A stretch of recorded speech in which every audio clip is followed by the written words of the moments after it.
Test. Test. No, okay. Is it on? Hello?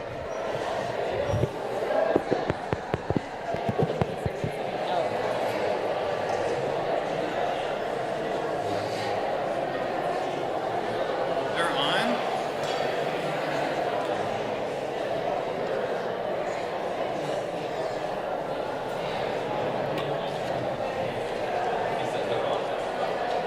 Okay. Maybe. Yeah.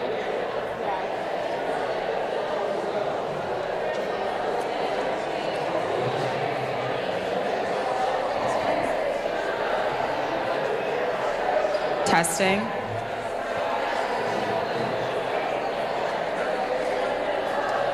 we're just going to use this one because these Okay. are too quiet here, okay? Okay, and this is on already? Okay.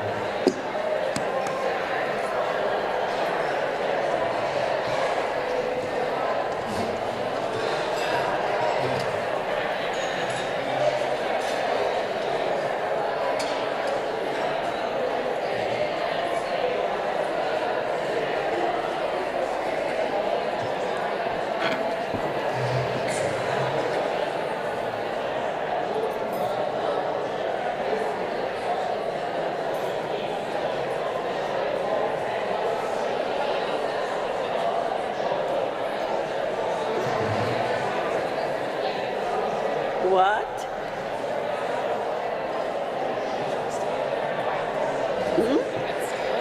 Okay. Let's call to do it. Okay, yeah, tell her. So they take the seats. Hi, everyone. If I could just ask everyone to take their seats, we're going to begin the afternoon presentations.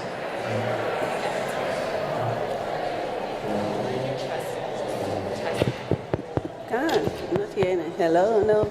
Yeah. It is? Yeah, I can hear it. Okay.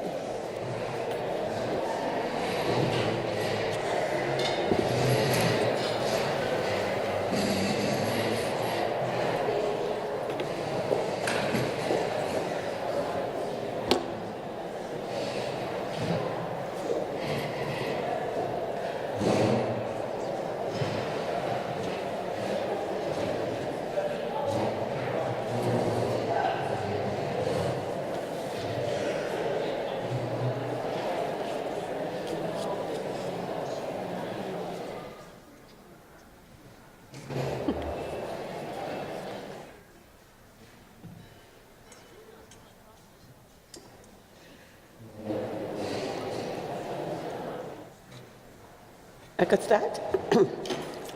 Good afternoon. I would like to welcome you back as we begin the afternoon portion of RNU 20th Annual Queen's Park Day.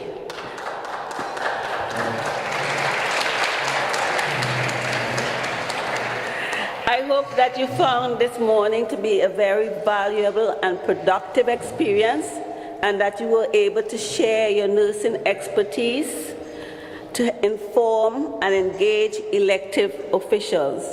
I was struck by the level of preparedness and passion demonstrated, and I'm confident that the stimulating dialogue occurred among you. We have prepared an exciting afternoon session for you today.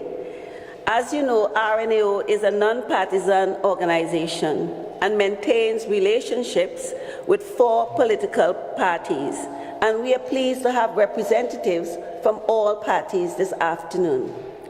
Shortly, we'll first joined by the Deputy Premier and Minister of Health, Honorable Christine Elliott. We will then hear from MPP France Gilanis, MPP for the riding of Nickelbelt and Ontario NDP Health Critic. Next, we will hear from Mr. John Fraser, our Liberal Party leader, MPP for Ottawa South. And finishing the afternoon, we will hear from the Green Party leader, Mike Schreiner, MPP for Guelph. So, without any further ado, I would just like to say this session is structured as follows. First, we will hear our guests who will share their remarks. This will be followed by an opportunity for RNO members to ask questions. Please assemble at the microphone following the presentation and keep your questions focused. limited to only 30 seconds. I ask that you please respect the time limit to permit many questions as possible. Is she there? Oh, okay. Okay. Our Minister of Health and Deputy Prime Minister is here, so I'll start introducing her. Christine Elliott is the Deputy Premier and Health Minister for Ontario. As a mother, she is a lawyer, businesswoman, and entrepreneur. Christine Elliott knows how to bring people together. She knows the importance of balancing a family budget and how to manage a successful business. Christine graduated from the University of Western Ontario with a Bachelor of Laws degree. She then built a successful career in business and law, working first as an auditor at one of Canada's largest banks. Christine later co-founded a law firm with her late husband, Jim Flaherty, where he specialized in real estate, corporate law, and estate law. Christine has worked tirelessly to help businesses all across the province expand and thrive. Christine also used her business and legal expertise to pursue her commitment to public service.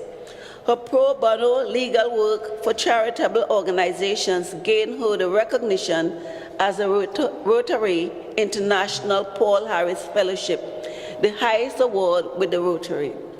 As well, Christine is a co-founder of the Ability Center in Whitby, a facility built with the vision of celebrating all peoples regardless of their ability. The center has been a hub of its community, hosting various Pan American Games events in 2015. In 2006, Christine was elected MPP. She has won 5 elections and for 9 years has served the people of Ontario at Queen's Park, including 6 years as deputy leader of the PC party. In 2016, Christine became the Ontario Patient Husbandman, where she fought for better access to health care for all. She currently serves as the Deputy Premier of Ontario Minister of Health and is the MPP for Newmarket, Aurora. Please join me in welcoming Minister Elliott.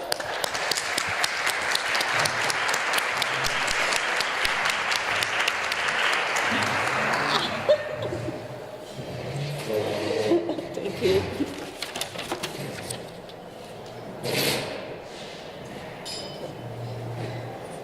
Well, thank you very much, Angela. And one of my great friends from Durham Region, every time I think of you or see you, I think of my old riding of Whitby, Oshawa. But Newmarket Aurora is a great riding too. So good afternoon, everyone. It's a pleasure to join you again. It's always a pleasure to join nurses in Ontario to hear about the great things that you're doing. And I would like to start by thanking the members of the RNAO for your work each and every day to provide quality patient care and acknowledge your efforts to continuously improve the state of our healthcare system every day.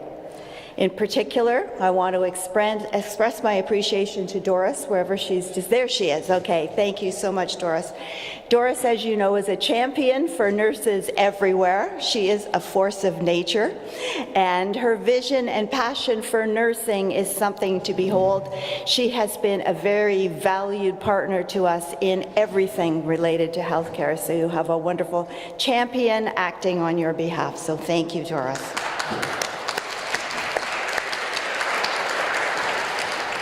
I would say that this assistance and partnership has been especially important today as we're working to respond and monitor the emergence of COVID-19.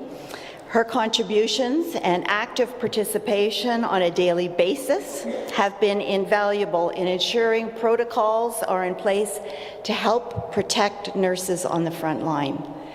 And we were very fortunate this morning to hear from Nathan, who has been providing care in Trenton.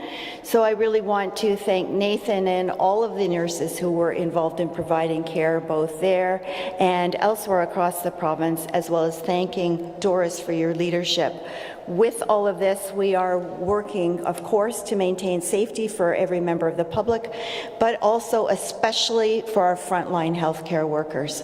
That is so important. It's something that we learned from the SARS situation 17 years ago, and something that is very important to us, that we protect all of you and all of your work and efforts on everything, but particularly with respect to COVID-19 right now. So we are very fortunate to have such skilled healthcare providers bringing considerable experience to effectively monitor and respond to this emerging situation. Now, since I last spoke at the RNAO's annual general meeting last April, we have made further progress on changes relating to registered nurses prescribing. Last spring, the College of Nurses of Ontario submitted its proposed regulation to the ministry that included the types and categories of drugs that registered nurses will be able to prescribe, along with other measures to support patient safety and quality care. Since then, the Ministry of Health has been in discussion with our system partners about how that would be implemented, including any education requirements for registered nurses who would be doing that prescribing. This is another meaningful step toward expanding the scope of practice for nurses and improving access to care for Ontarians. And we know that this is particularly important in northern and more rural parts of the province. It's important everywhere, but especially in those areas where people truly rely on your skills and really want to see the scope of practice enhanced. So we are going to continue to work with the college to bring forward this proposal. And in the spirit of working together, I also want to thank RNAO for your support as we roll out the local Ontario health teams across the province. Ontario health teams are going to provide patients with a seamless care experience when transitioning from one care setting to another, and will assist both patients, families, and caregivers. So I hope you feel the same way, but I'm very excited about what the new Ontario health teams are going to mean in terms of healthcare in the province of Ontario. I have also been very excited to see the linkages that RNAO has made locally with a number of Ontario health teams and best practices spotlight organizations, and I know you've done particularly great work with a number of Indigenous groups, so that is going very, very well.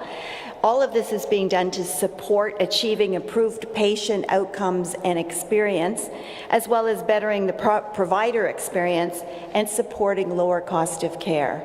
And we talk about experience. When in my experience formerly as patient ombudsman, what I often used to hear about was that people's acute care was taken care of quite well.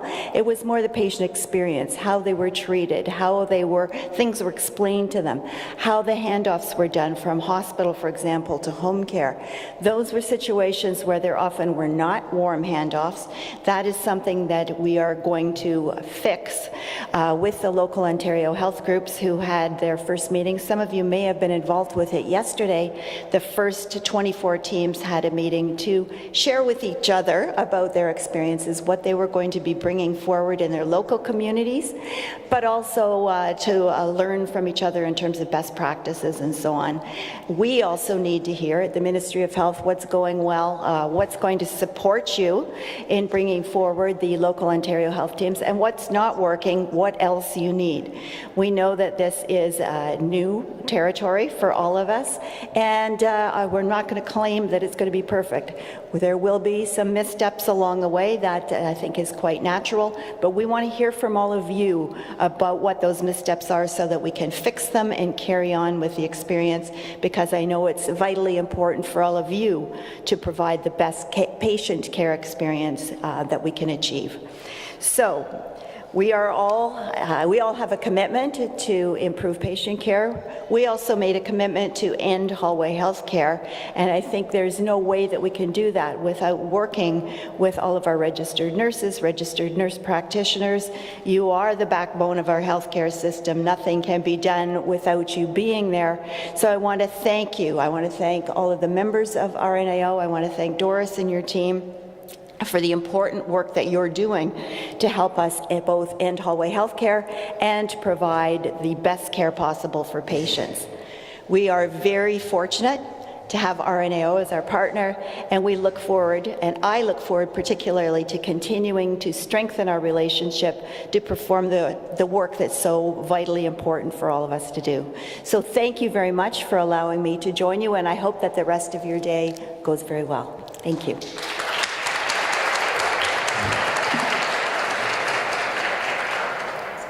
So we will allow the minister for a few questions, and then I will just thank the minister. Yes, Paul-André. Good morning, Paul-André Gauthier. I'm the president for the Rainbow Nursing Interest Groups, and also I'm a clinical nurse specialist. One of the things we are seeing, Madam Minister, we need a partnership between the Ministry of Health and the Ministry of Long-Term Care regarding the ALC overcapacity in hospitals. This is a big challenge right now. The ALC patients are blocking the hospital beds for the care that people need in case of surgery and all these things, hospital care.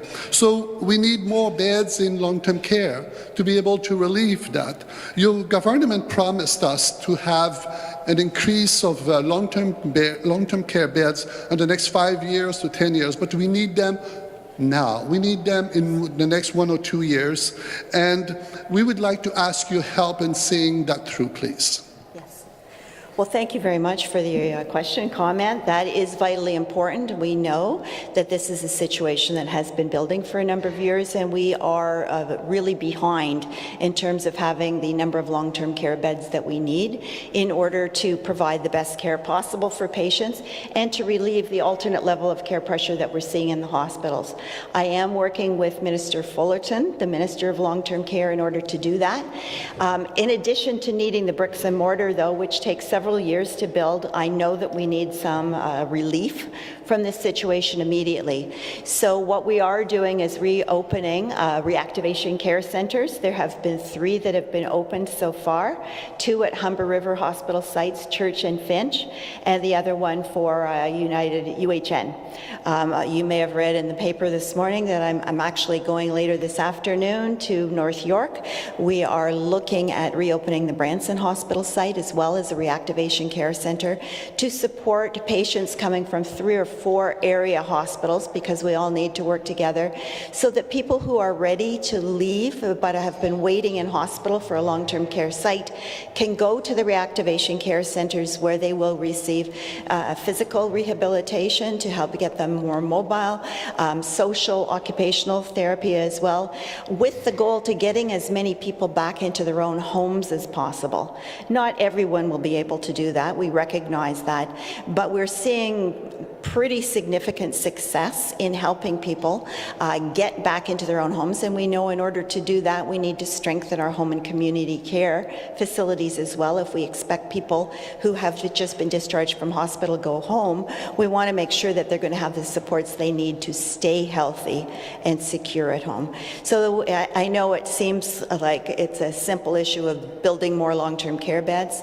It's that, but dealing with home and community care, and then trying to get people to the place where they will do the best, because we don't want people to lose their physical and mental facilities when they're in hospital for an extended period of time. We want them to be able to go to a place that's going to provide them with the services they need to keep their functionality so that hopefully they can go home. Thank you. Just a reminder, I'm from Sudbury. Okay, thank you. Well, and that's important, because as we are building the local Ontario health teams and we're dealing with the issues of long-term care and so on, it's very important that we look at things provincially. It shouldn't depend on your postal code to say whether you're going to get good care or not, whether that's long-term care, mental health and addictions care, or any other type of care. Everyone in Ontario deserves excellent quality care. Thank you. Janet. Minister Elliott, thank you so much for taking the time to be with us today. I wonder if you could comment for me on the subject of staffing models within long-term care. I am a clinical nurse specialist working in geriatric psychiatry in a tertiary hospital. We have a significant number of patients within our facility that have an advanced dementia, and along with that advanced dementia have significant responsive behaviours that are normally difficult to manage for family. It requires a specialised nursing skill. We don't do an awful lot of medical interventions. We don't tweak drugs all the time. It's nursing care, the ability to assess the individual, identify what this behaviour means, and to support them in a compassionate way. When we attempt to transfer to long-term care, their staffing model does not support the level of care that these patients require.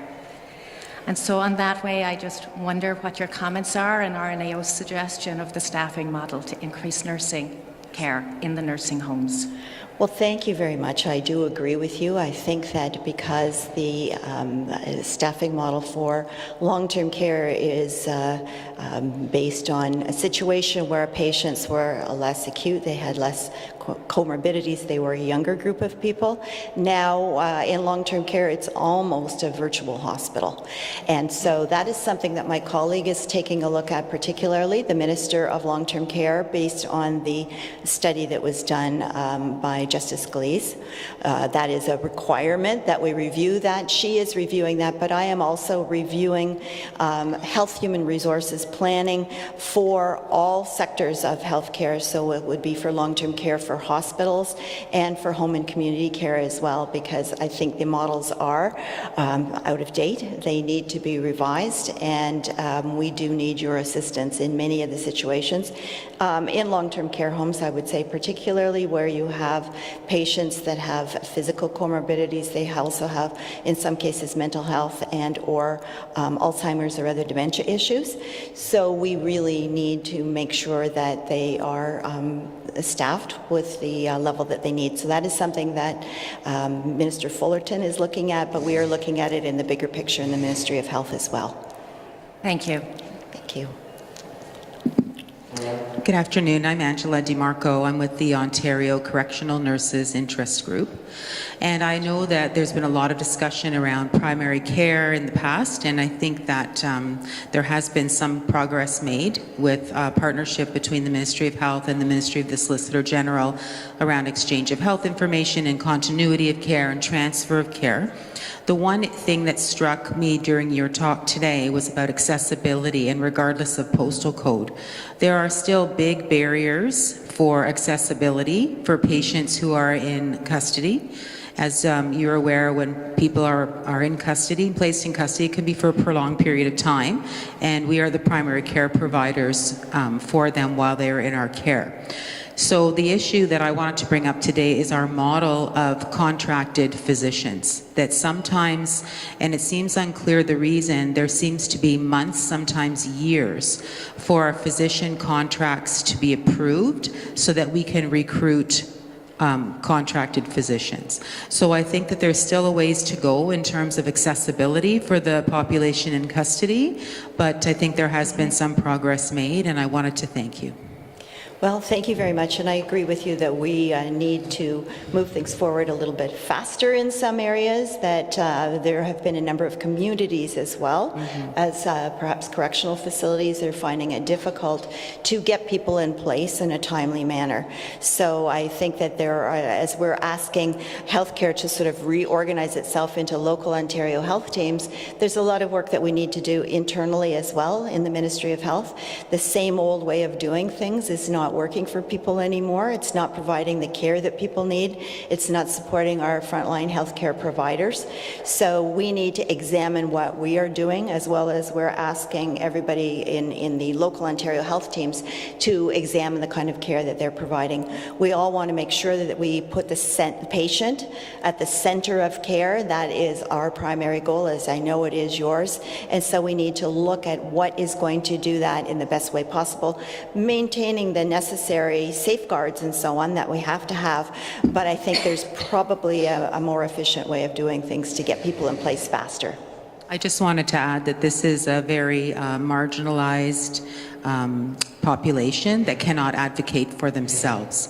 So that is something that I think needs to be taken into consideration when considering their primary care, because they're not able to really voice, and we need to be their voice. Yes, absolutely, and thank you for doing that. You're absolutely right. We need to make sure that our most vulnerable people are protected, and in cases where they're not able to speak for themselves, they need to have advocates. So I appreciate your doing that. Thank you. All right. No more time, or yes? No. So I do want to say a couple of words, Minister. First of all, what an intelligent woman. Got to say it. This is a minister that stands on her feet, doesn't need notes, and doesn't need writers, because she actually has both lived, if I may say, in her own life, the experience of the health system, and being an ombudsman, and also being a brilliant woman with the right values in the heart. So, Minister, thank you. Thank you for what you do. I do want to leave you with something that I know is important to you, and that you and I have discussed, and that you had the opportunity to hear Julie. Where is Julie now? Julie, stand up for the courage of speaking out today. Thank you. And is on the ongoing work that RNO will do with you on the issue of the opioids crisis overall. The fact that we have 5 people dying every single day in this province, not from COVID, thank goodness, but yes, from opioids overdose that are preventable. And that we need consumption services as one of the tools in the toolkit that we need in the communities that are needed. I know that Natalia, whom says I am her mentor, and I am proud of that, she was actually, before the elections, just so you know, sitting there where our colleague is with the orange and white. She was one of our esteemed assembly members, now an MPP. She is looking forward to a consumption treatment services in Hamilton, because she knows people that have needed that there. We know in Windsor, Crystal, where are you? We have been fighting the mayor there tooth and nail. He is the one that opposes the police even to use naloxone. And that's again Natalia's bill that needs to be fast forward because it's not moved. So we will continue to count on you and work with you to move all that agenda, because it's a travesty. It's a travesty in North America, it's a travesty in Canada, and in Ontario too. So we can make a difference together, and we will work with you on that. So thank you. On the Ontario Health Teams, yes, we are very proud. So you will hear more tomorrow. Phil actually is coming to the Assembly for an hour, and then we will be sharing Susan. Where is Susan McNeil? Susan and a team work with me, with the Ontario Health Teams, selected 4 that we already took, 3 that are on the wait line, and more that are calling, to implement the best practice guidelines program across all the sectors. And to us, it's very interesting work too, because some of those sectors, like Loft, we hadn't worked before. So it's very exciting for us to be involved in this really initiative with so much potential that together we can make it work. So thank you again to you, Minister.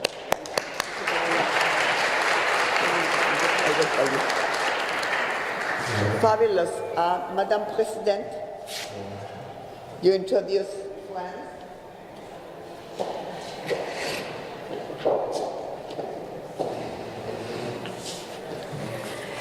It's my pleasure to introduce France Gilanis, official opposition health critic and MPP for Nickel Belt. She is a physiotherapist by profession and is a resident of the city of Greater Sudbury. Please join me in welcoming France to the podium. Good to see you.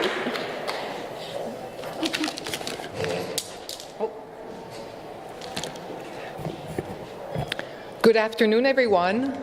Bonjour tout le monde. Annie. As it was mentioned, my name is France Gelina. I'm the MPP for the riding of Nickel Belt. This is one of the big northern riding, and to get there, I have to fly. I'm telling you this because there is a plane waiting for me, and at about 1:32, you will see me go out of here really quickly because they never wait for me, no matter what happens. I have been the health critic for my party, the NDP, for the last 13 years. I have been working closely with RNAO all those years, and I thank you for all of the work that you have done to move our healthcare system forward. I come from 25 years in healthcare. I have worked alongside of many nurses.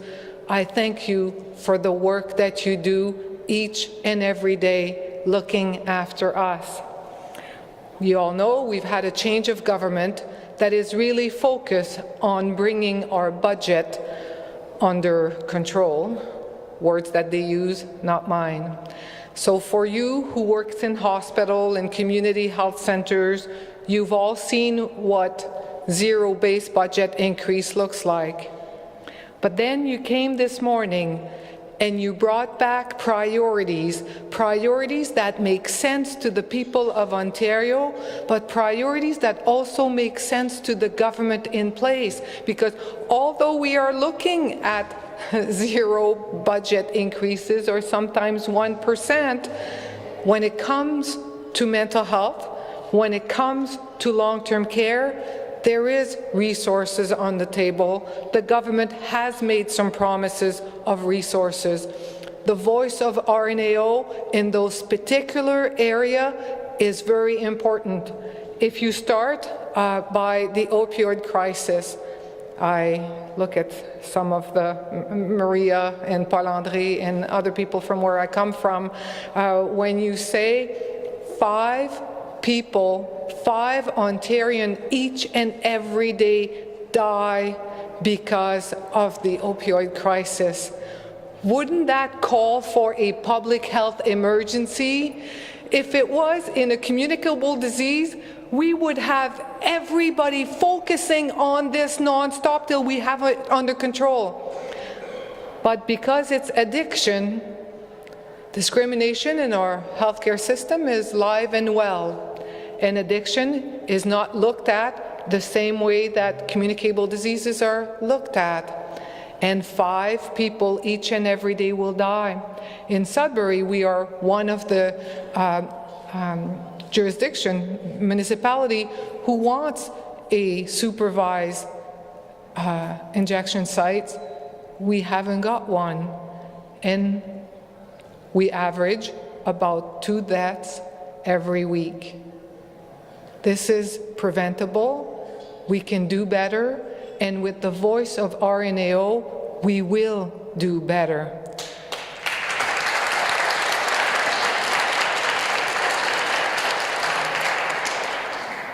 I thank you for making addiction your priority. It takes a lot of courage. It is not sexy. It doesn't grab headlines unless it's for the wrong reason.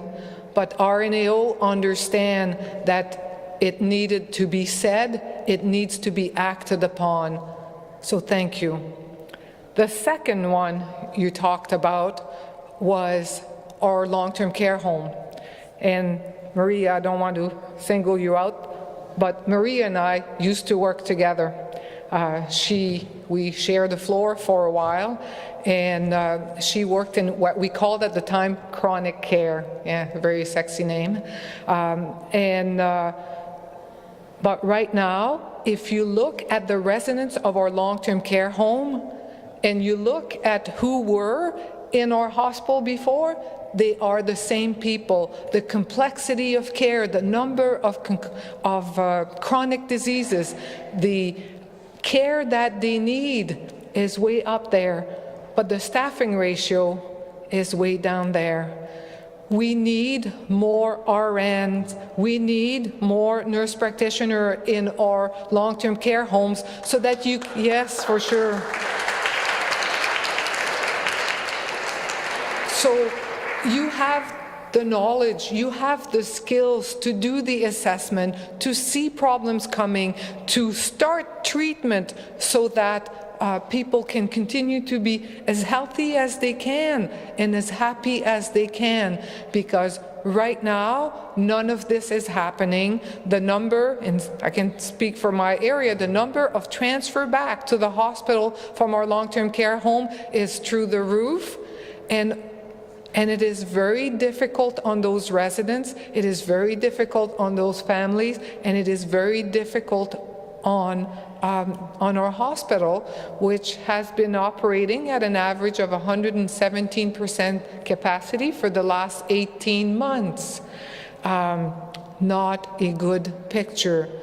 Again, I thank you for being very strategic, for really showing the impact that more registered staff would do in our long-term care home.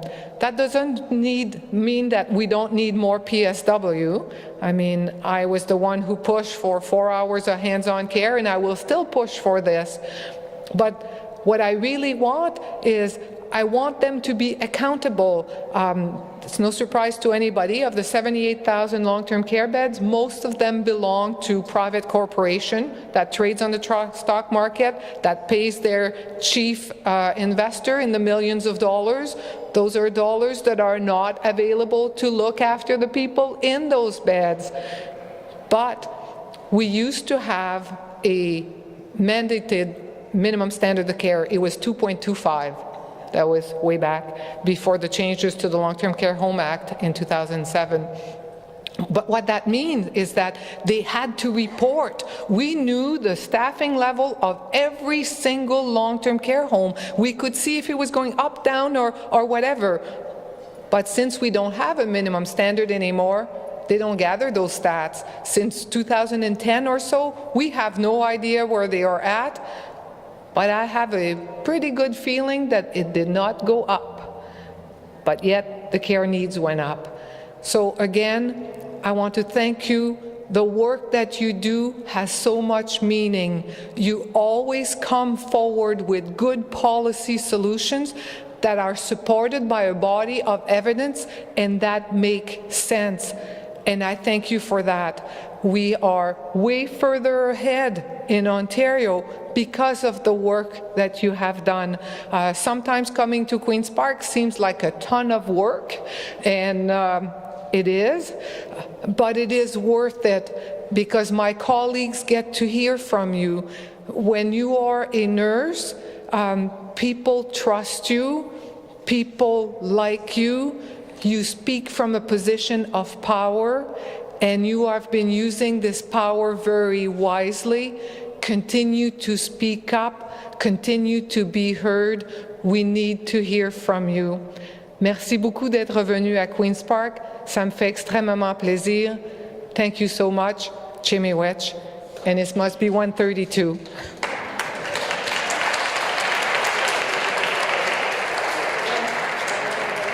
One question. Who is the lucky one? Here you go, Veronique. Thank you so much for your support, for your very rational voice, and for your clinical understanding of the work we do. We very much appreciate your support. From a nursing perspective in long-term care, I work there, and yes, we need more nurses, and thank you for supporting that.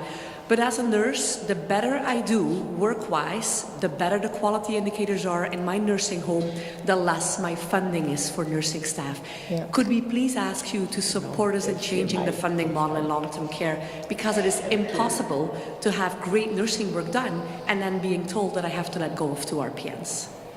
Thank you.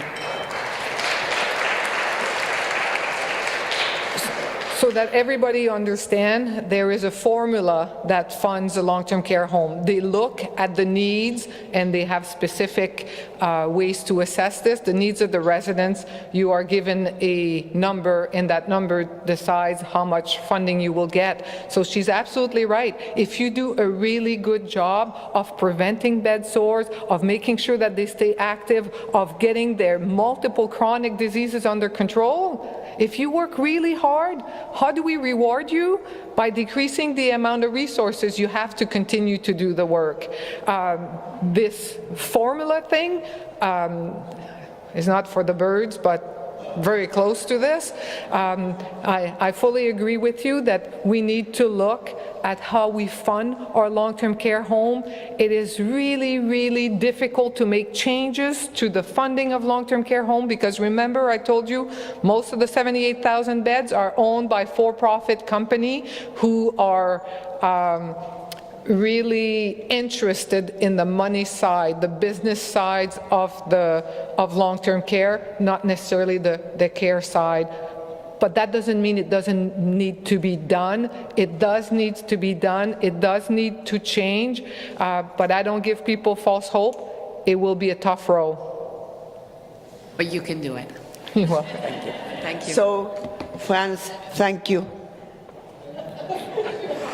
Thank you so much, Franz. Thank you for inspiring. You need to run to something else. You go. Thank you for inspiring us always. Thank you for inspiring us, for being on our side and for pushing together. Thank you a million.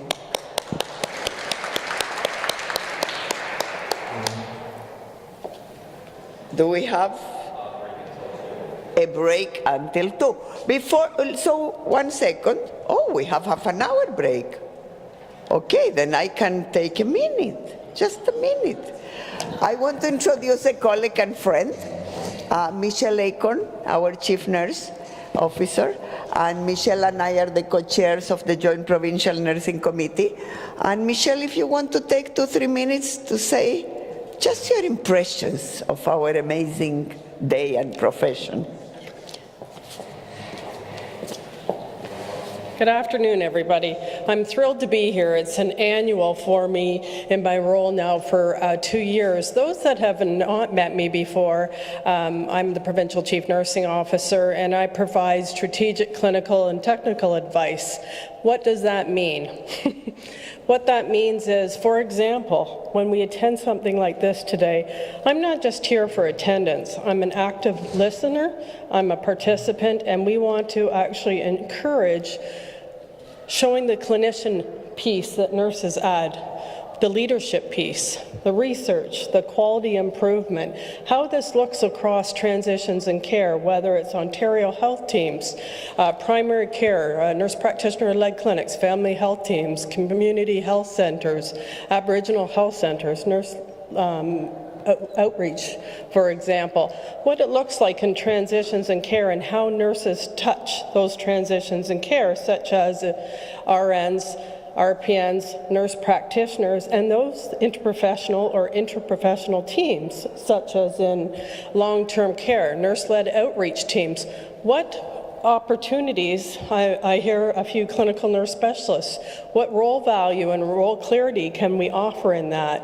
When we look at transitions in care as well, it's not just long-term care, it's home and community care. Keeping people in their homes, for example, this is critical. And more importantly, how do we support nurses across their career trajectory, right? What that mentorship and onboarding looks like, what actually, for example, RNAO does and Interact. Doris and I are co-chairs of the Joint Provincial Nursing Council. How the impact, for example, the best practice guidelines, the best practice spotlight organizations, the long-term care coordinators, for example, are good examples. So I also want to take the opportunity to thank you. It's International Year of the Nurse and Midwife. I'm thrilled to continue to engage with all of you and see your care impacts for health equity seeking populations and your leadership as well. I wasn't planning on speaking today, but you know what? We need to be courageous. We need to take those opportunities, and it is one now, so thank you. Thank you, Doris, as well, for your leadership. Excellent. So I was saying to Michelle before, and take a minute to reflect, and this is being live streamed, which is very good, and I was sharing with Christine, the minister, that this is live streamed not just for Ontario or Canada, across the world.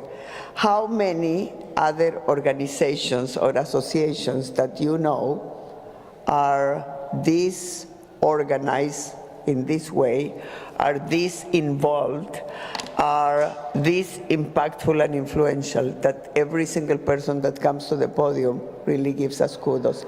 Reflect on that, and with that reflection is our responsibility and accountability to use it appropriately, right? To use it appropriately, to continue to push the issues that, quite frankly, nobody else is pushing. To push the issues that are easy, it's kind of boring. So we take the tough issues, and to push the issues that are tough is what we know best and what we do best. So yes, we will continue with the opioids crisis until there is not a single person that dies in this province any day, not just a day. We will continue to push with the long-term care reform, and you need to know that by July 31st, Minister Fullerton is mandated by the public inquiry to place a report in the legislature, and we will be demanding not only a report but actions, at least a song sheet of actions. Those are two pieces that are important. I absolutely appreciate our colleague from correctional facilities that spoke. It is an absolutely vulnerable population that does not have its own voice. And yes, the minister mentioned, and it's very important to keep that in mind for Matt and Kyle and the policy team and myself, the link between that and primary care is a good tip that the minister gave, that we should push with the OHTs. Same with homeless people. We should push that with the link with the OHTs as well. So, of course, the work is not done. We have 2 more people to listen today, and take a nice break and just fill up with tea, coffee, water, and some good pastries I saw there. Thanks, Kyle. And let's give an applause to Kyle that organized this whole thing. Kyle, do like this.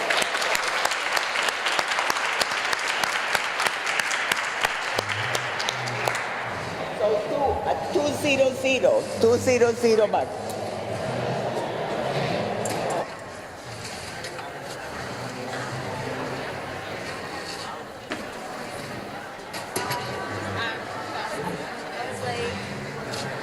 Wanted you to go up there, just wanted you to stand.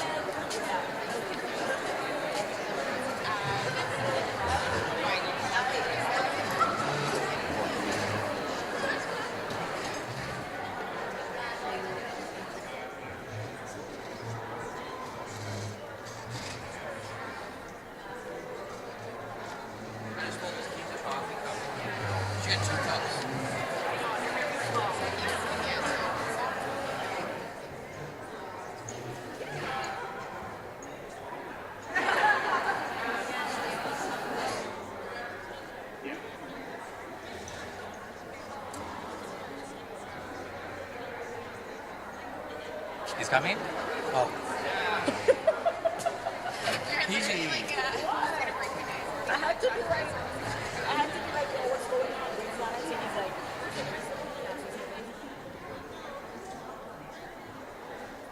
at our house, I was like, yeah, it's like.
are being joined by Mr. John Fraser, leader of the Ontario Liberal Party. John Fraser is the member of the Provincial Parliament for Ottawa South. He was born and raised in Elsvale Acres and Alta Vista and has been an active volunteer in a number of local organizations and initiatives. He spearheaded the, quote, Our Children's Hospital campaign to save the cardiac unit for CHIO, which is Children's Hospital East of Eastern Ontario, and organized a fundraiser for the Heron Road Emergency Food Bank, which raised $20,000. For a number of years, he served as a palliative care volunteer at the general campus of the Ottawa Hospital and as coach to the Canterbury Mustangs football team. John understands the challenges that businesses face, having spent 18 years managing small and medium-sized local businesses before entering public service. For 14 years, John served alongside Dalton McKenty in Ottawa South, working to bring community-based solutions to important issues for the people that live and work there. After 2014 election, John was mandated to support the development of a comprehensive strategy for palliative and end-of-life care in Ontario. It is a mandate he has asked for and one that he is grateful to have. He has long been guided by the firm belief that how we care for each other at the end of life is as important as at the beginning of our lives. John has co-sponsored several bills, including the Rowan's Law, a bill that passed in June 2016, where mandate is to increase awareness about the concussions in our schools and in amateur sport to help end the necessary concussion-related strategies in our community. And I must say, John, I had written to you. I was working in public health at that time. I have a copy of my letter I sent you. I just looked at it recently. He also sponsored several private members' bills, including Bill 53, the Protecting Passenger Safety Act of 2014, which would shift penalties for individuals who transport passengers for compassion without a license, permit or authorization, as well as Bill 60, an act to proclaim November as Lesbian Heritage Month. John is married to his high school sweetheart, Linda, and they have 3 grown children, Kristen, John Jr., and James, and 3 grandchildren, Vaughn, Salone, and Fraser. Please join me in extending a warm welcome to John Fraser.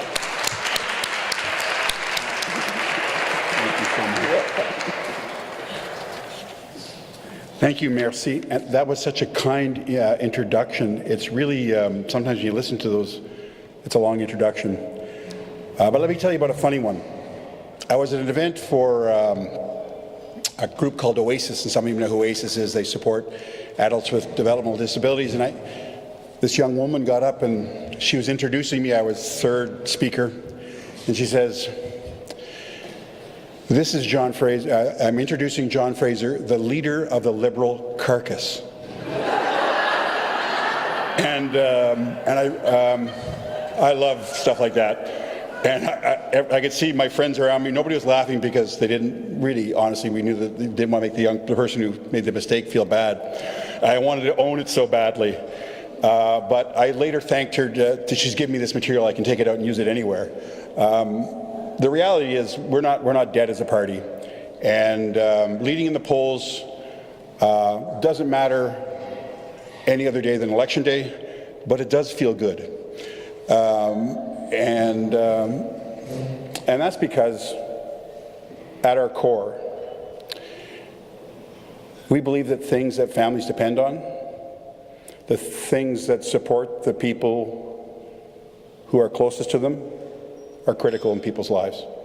And as a government, we have to be there to do those things for people, to make sure that they're there. And so I'm glad to be here. I'm going to also disclose, as you all know, you've probably heard this before, I'm the son of a nurse.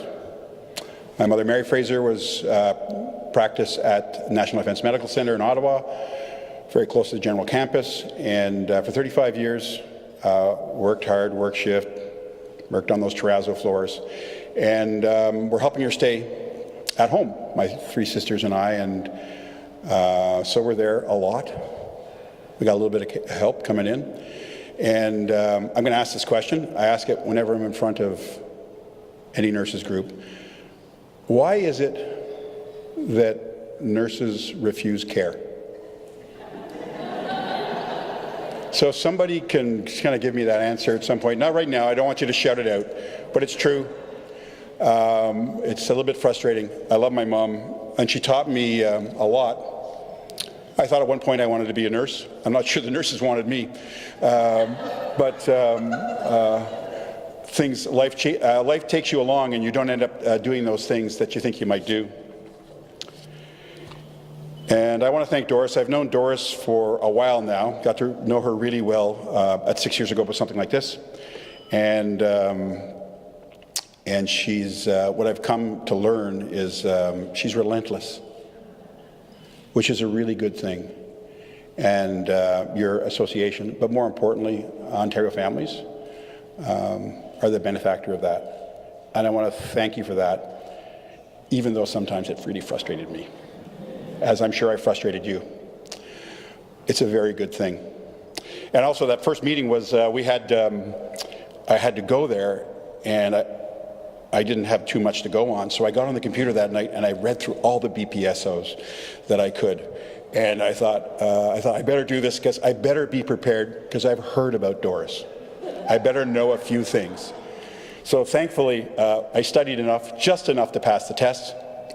And I've been working on staying on the right side of things for quite some time now.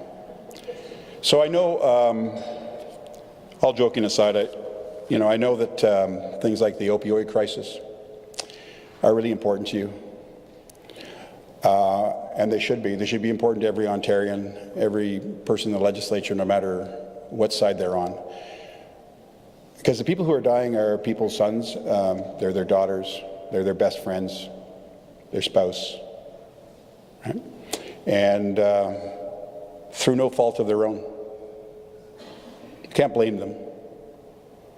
It's not an effective way of doing things, and the government has to do a better job. We all have to do a better job of making sure that the things that people need are there. You know, you have to save people before they can recover, right? And I think that the minister understands that. I'm not sure that it's as clearly understood throughout the government, but the good news is the minister understands that. I have a good relationship with the minister. I'm her critic, but I want her to succeed. Because when she succeeds, then everybody succeeds.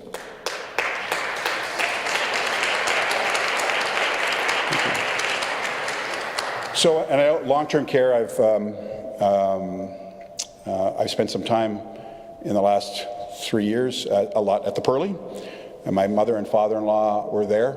My father-in-law just passed away recently, 97 years old, had all his marbles, and in his sleep, which is I'm like, sign me up, peaceful, that's the way I want to go. My mother-in-law was a bit of a different trajectory, but things got managed well after we figured out the pain. And so I spent a lot of time in understanding, you know, what's actually going on, because I'm there and you observe, and I spent some time in working, volunteering in hospitals, but also observing what was going on. And so when my mother-in-law was passing away, I stayed with her overnight for the last 2 nights. One of the jokes I make is I learned that the pillows in long-term care are really more like balloons, and you can't sleep. So I really didn't sleep. I was kind of in a state of semi-consciousness, kind of like I am right now. Just kidding. And I could remember listening, right, to what was going on at night, and thinking that, wow, if I hear one more bell or one more person cry out, we might have a problem here. And I can see how hard people work. So I know intuitively that we can build as many long-term care beds as we like, but if we don't get the care right, it don't matter that much. So, you know, the 4-hour standard of care, we've all agreed on it. There's been no movement on it. I know that you're looking for one NP, or RNs in long-term care, but one NP per 120 residents. That's a reasonable ask. Okay.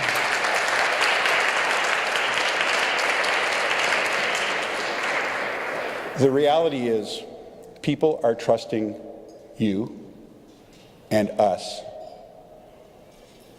with some of the people who are most important in their lives. And what happens in long-term care matters. And so we all have to work together to make that happen. I hope that the minister and the government will see that as a priority. You know, I want to encourage you to keep pushing. I know Doris won't stop. And you're all behind her.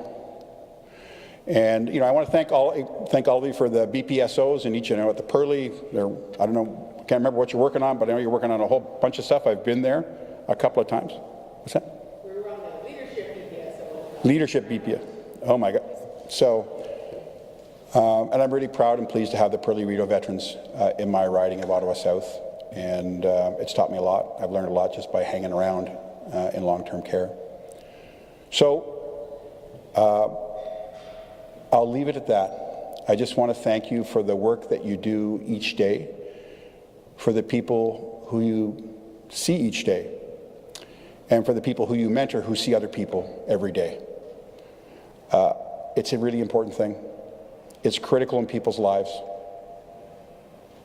You know, in some ways, and I steal this line from my old boss, Dalton McGuinty, and he simply said, thank you for caring for the people who we care for most. I want to thank you for your time. Merci.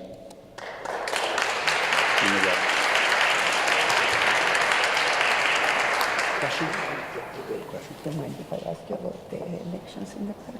Okay, you can ask me. There you go. So people will go to the mic, but I ask John if he minds if I ask him a question to share not what's going on, because we know what's going on, but what does he foresee with the elections in the Liberal Party, which kind of is happening now, and in terms of, it's to me as an outsider, because I have never belonged to any party, and I must confess I don't even vote for the same party necessarily every time either. Because I go by policies, not by parties. So it's kind of fascinating to have seen a party so very successful as a party, right? Elected twice and predicted to not being elected, and then even majority, and then what's happening now. So I know enough, because I've been at this, so, 2 decades, that things go like this, right? So as a Renio, we don't belong to a party, we don't work with a party, we work with all the parties, so we go with the right and we keep going with our policies, because sooner or later it will hit the right people and we will move the policies. And 2 things I want to mention with that. I do think that we have, come, don't get afraid. I was waiting for the question. No, because you thank us, and I think there is a huge opportunity now. I was watching during a question period, and I was sitting with Angela, and we were trying not to comment one with another so they don't kick us out, right? But the reality is they fight about education from different sides of the thing. They fight about the pipeline. This is federal from different sides of the things. There is one piece where I think we can coalesce all the parties together now in Ontario, and it's healthcare, at least some of it. And I really think, and would love your advice for us, right, on this piece. We all agree that the Ontario health teams are a good thing if we move them in the right direction and continue to move them. And Christine is the right person because of her values on that. And BPSOs are being intersected. Where I think there is, as much as it looks hard now, the issue of the opioids crisis, I do think that today we made progress. We made progress with the Premier, which is very important, I believe, very important for this to move forward. What would be your advice on coalescing all the MPPs, forget parties, all the MPPs, to just think that this is about a societal issue, it's not even a political issue. This requires a societal change. The fact that 5 people are dying every single day in Ontario from overdose is a societal crisis, and it requires a societal solution. Give us advice from where you stand. You have a lot of years in politics. Give us your advice, and then tell us about the party and how you see it recovering and all of that. Well, I'll go to the party first because I can make it really quick and simple. I don't want to miss it. The tide rolls in, the tide rolls out, and the tide will come back in again. Our job, 1.1 million people voted for us. We got 7 seats. That's the way it is, just the way our electoral system works. So we've just been working hard on the things that are important to people, sticking to basics, priorities, healthcare, education, the environment, working with what we have. And we'll work our way back. I am fully confident of that. And that's not bravado. It's just we're determined to do that, and that's the way things work. There is a challenge in society, and it's not just in the opioid crisis. And I'm always hesitant to talk about these things. We have a challenge with violence in the workplace, violence in schools. We have a challenge in long-term care because people are isolated. Challenge in our communities because people are isolated. And isolation is probably the greatest underlying, underdiagnosed condition that affects people's health. So it's going to take more than government. But government has to provide the structures and the leadership to get people to come along. So they need people to prod them.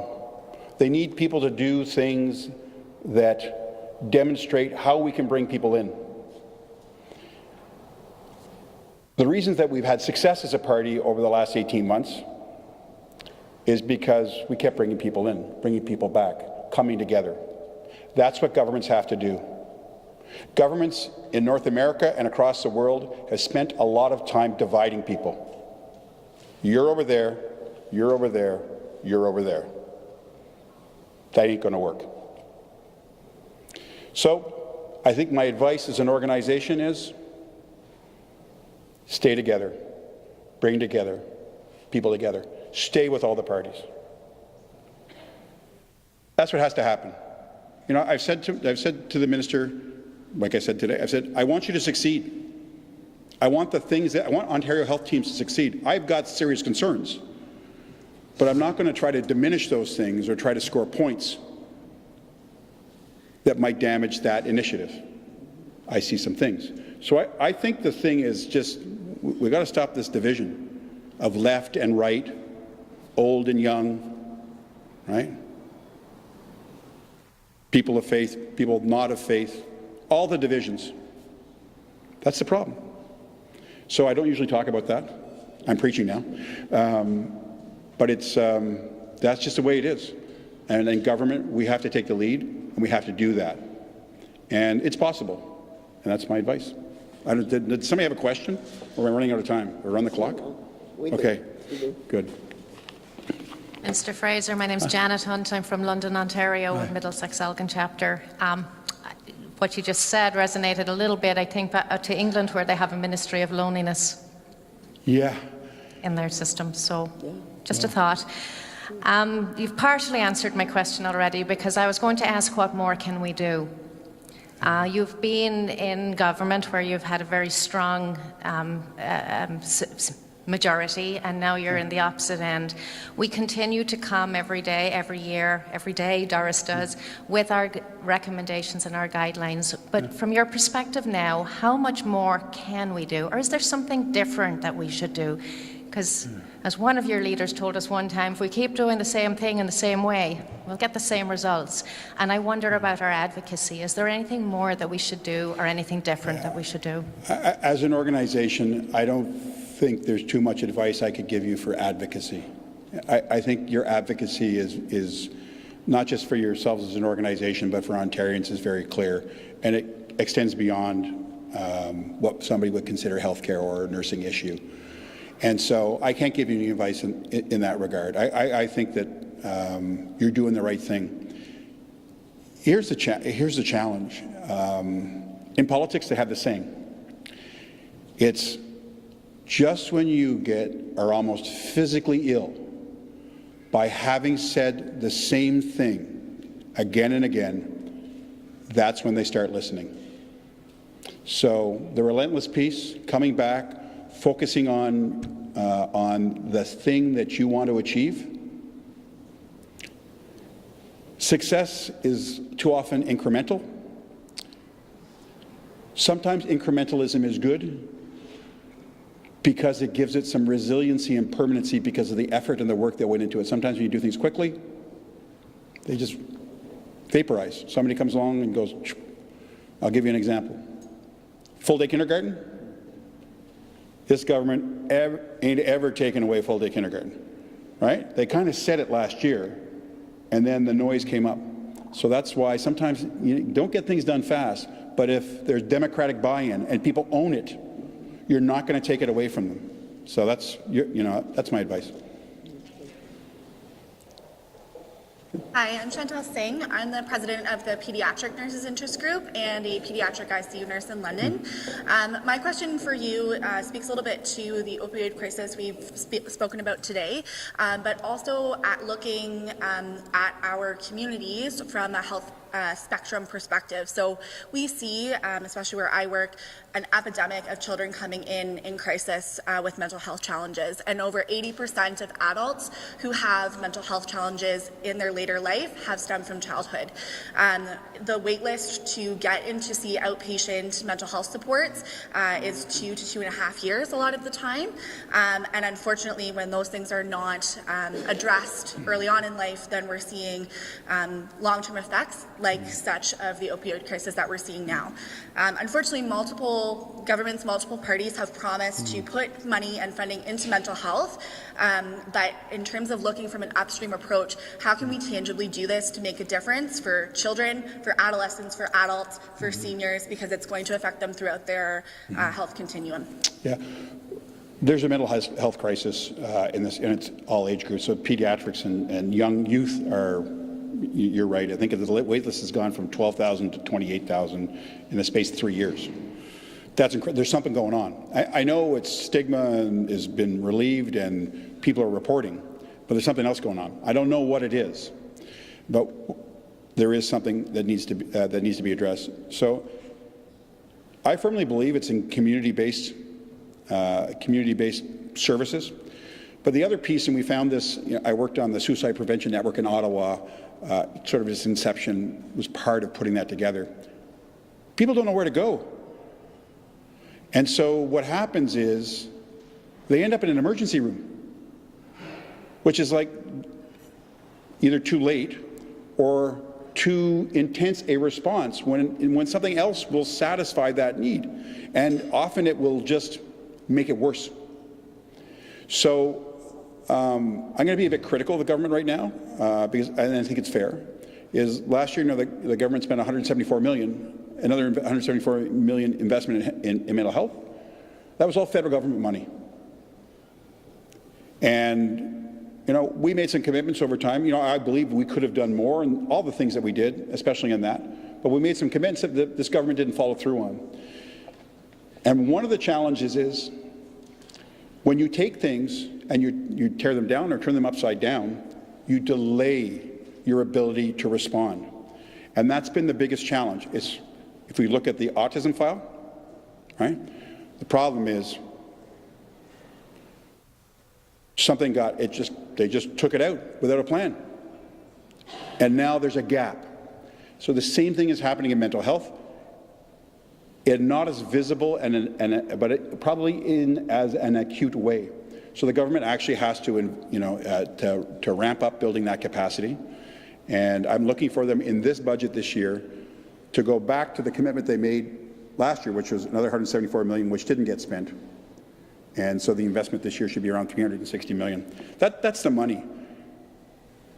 You need to build capacity in communities, and you need to support it. You can't just be going to people with money at the end of the year. And I've seen that happen, right? Which is like, here, we need you to do this. And maybe many of you have seen this or been in organizations. Here's $500,000 on January 1st.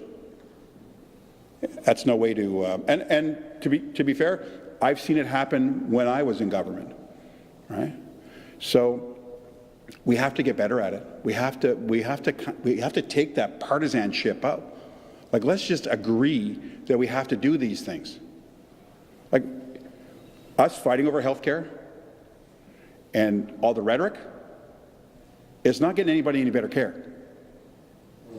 right? The point is, get people the care that they need. And so, and that's for all of us. I'm not wagging a finger at anybody. It's all of us. And we have to look at things in a different way, especially when it comes to health care. We still don't. And like I say, my approach, I'll give you an example. I'm going on a bit here. Dan's Law. So Dan's Law was home care for people who come back to Ontario, being in another province, had to wait to get home care. And if you were palliative and you were dying, you couldn't get home care. You had to go to a hospital or into a hospice. It's a big issue. And we were slow on it, just like on offload. And we'd worked our way up to getting it done. I got it in at the end of government, but the regulation hadn't got enacted. And it's really important for a small number of families. Talked to the minister, said, Minister, we need to do this. Gave her time. And about 6-7 months in, they still got some pieces they got to finish. But she committed to doing it. I just said to her, I'm going to ask, I want you to get this done. I'm going to ask you a question about this, but I want it to get done. And, just to try to, that's the way we need to work with people, the way we need to work with each other. And it does happen, it just doesn't happen enough. Long answer, sorry. We would ask that you continue to support, regardless of parties, and push for that to be a priority to invest in children's health and the health of everybody in this province. Thank you. Yep, thanks. We're done. Thank you. So thank you, John, for being a friend, number one, and for being, your mother did a really good job because she was a nurse. That's that. Right? Right, she did? Here you go. Thank you for being the kind person that you are and for being so open with us. Thank you very, very much, and we wish you and all the machinery, well, you will be okay either way or not, but good wishes. Thank you. Thanks very much. It's a pleasure.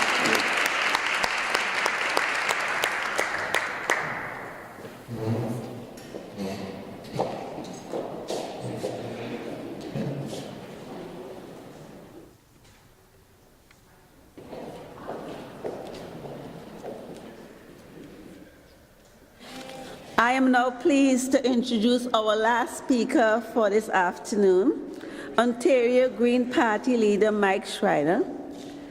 Mr. Schreiner is the leader of the Green Party of Ontario and the MPP for Guelph, the first ever Green MPP elected to Ontario legislature.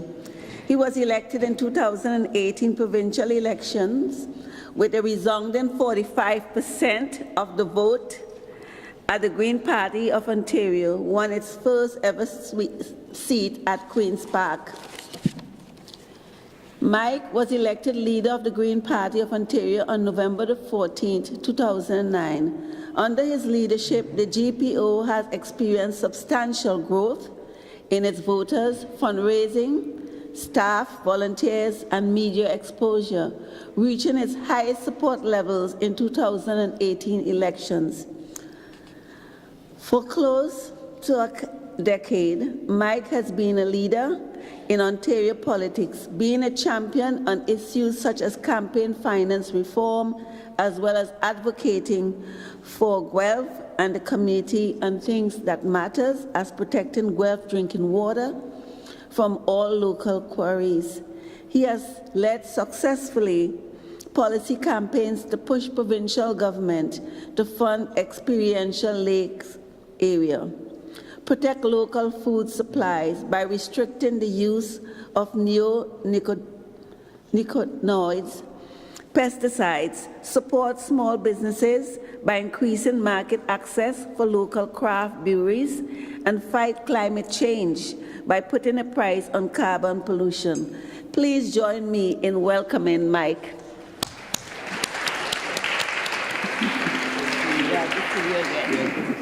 Kind introduction. Thanks. That was a very kind introduction, and it's such a wonderful, wonderful pleasure to be here with you today. I love spending time with RNAO. And before I begin today, I just want to take a moment to acknowledge that we're on the traditional lands of the Huron-Wendat, the Seneca, and most recently the treaty lands of the Mississaugas of the Credit. And I think it's appropriate at this particular moment in time when there's so much happening across the country that we take a moment to recognize the importance of recognizing Indigenous law as it relates to Canadian law and as we seek a peaceful and constructive reconciliation.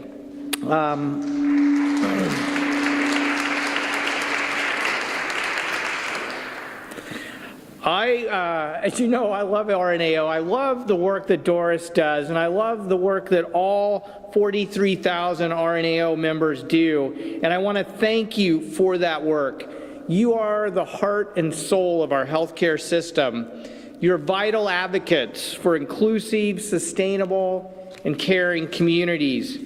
Your skills, your diligence, empathy, compassion, and advocacy ensure that when people are at their most vulnerable, they're taken care of.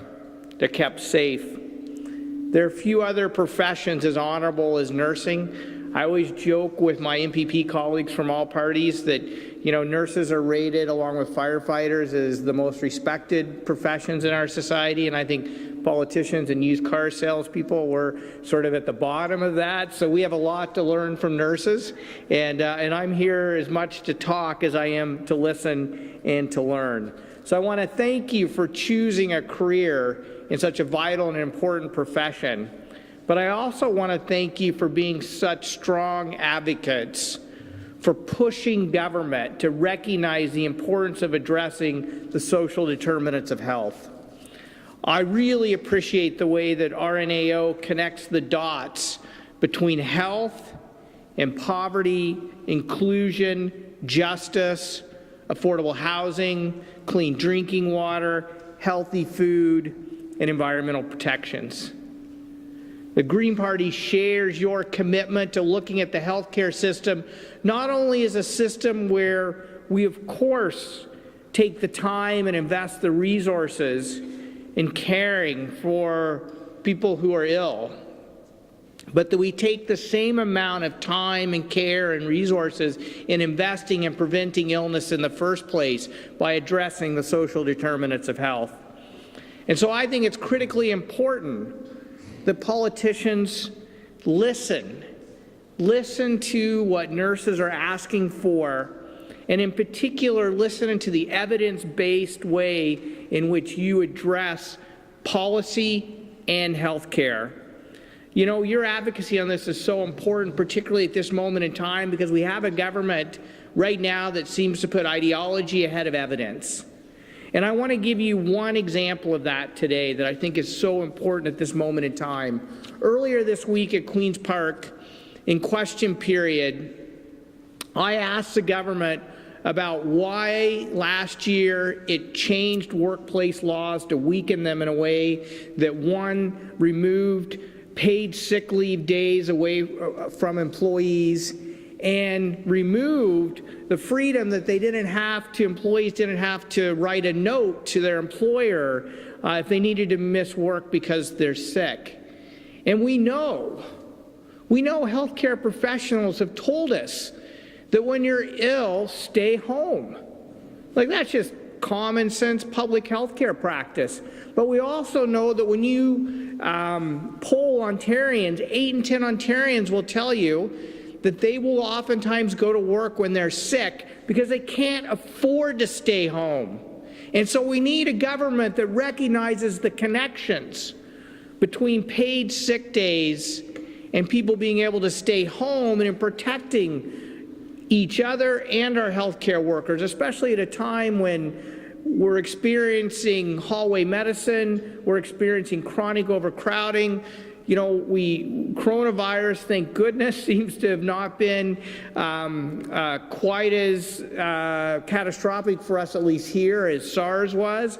But when you have those types of public health events. We need to make sure that other parts of our society, such as workplace laws, are set up in a way that protect people and therefore protect our healthcare system and therefore protect healthcare workers. That's what the evidence tells us, and that's what I believe the government should follow. I know there are two issues that you're here today to talk to or have been talking with MPPs about this week that are vitally important.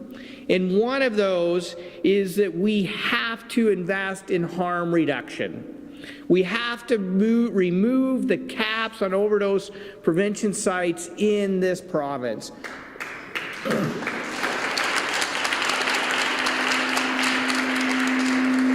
I'm lucky to live in Guelph, where our community health center runs an incredibly effective overdose consumption site.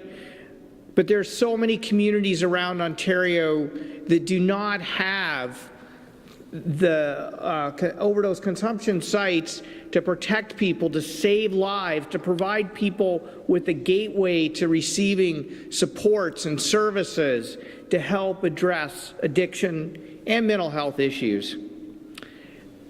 I know the other issue you're here to talk about is the vital importance of investing in long-term care facilities. And I want to support you in that. And I'm going to continue to push the government to recognize how vital it is to invest in more long-term care beds to help address the hallway healthcare system. But I want to be clear that beds alone will not properly care for seniors. We need to invest in quality of care with a minimum standard of care. We need to ensure that we have RNs and a proper ratio of patient to RNs in our long-term care facilities, especially to address the increasing levels of complex care needs you're seeing in long-term care facilities.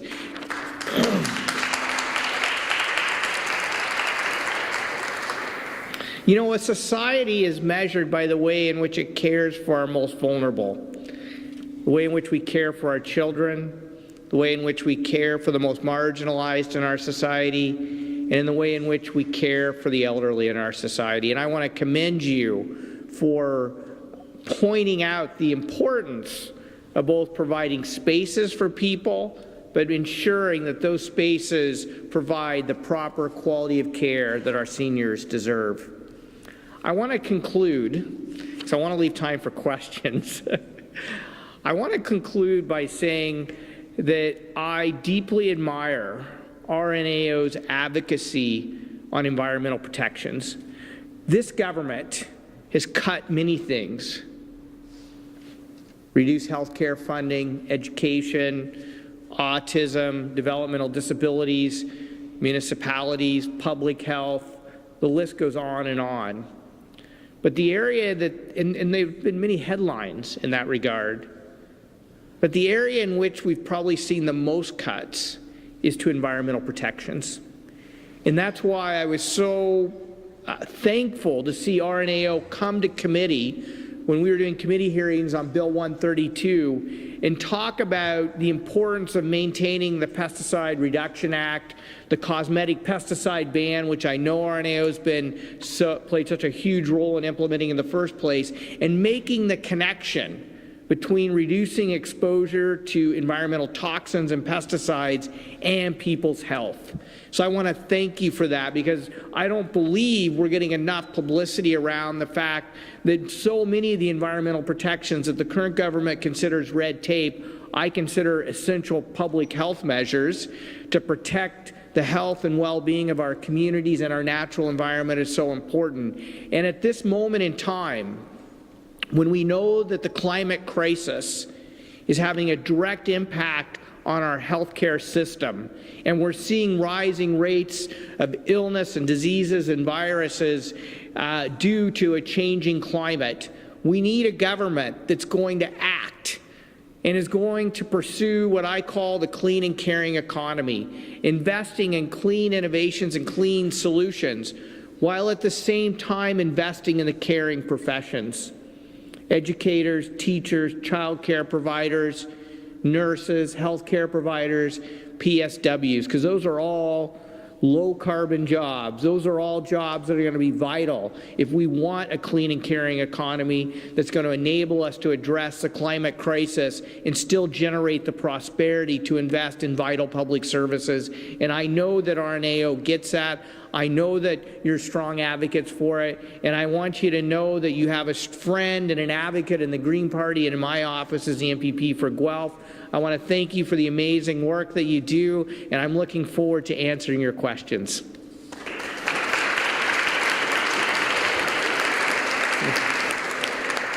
Thank you, Mike. And I always think that maybe someone at the office helped him write the speech, in our office, I mean. I just want to ask, where are our nurses for the environment, number one, to stand up, please? And I also want to ask if Kim Jarvis here. Kim, I see you up there.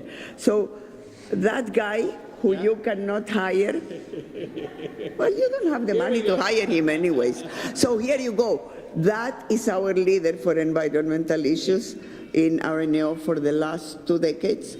And with him, we celebrated with Minister Gerritsen. You spoke with Minister Gerritsen when, against all the odds, we formed a coalition to do away with the sale, the display, and the purchases of pesticide for cosmetic use. So take credit, Kim. We work with you, but take credit for that, and thank you. And thank you to our environmental nurses.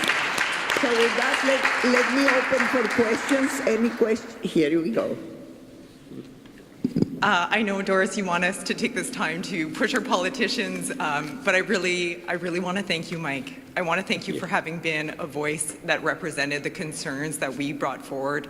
My name is Elise. I'm a member of the Ontario Nurses for the Environment, and we worked with the policy team to put together a deputization at committee. Yep. And in terms of having a piece of legislation with a minimum amount of time for public consultation that basically tore away at 14 pieces of environmental legislation. And when we're talking about environmental health and environmental legislation, we're talking about our common good, the resources that sustain our health, air, water, land. And thank you for having been a voice that brought those concerns to the legislature. So thank you very much. Thanks.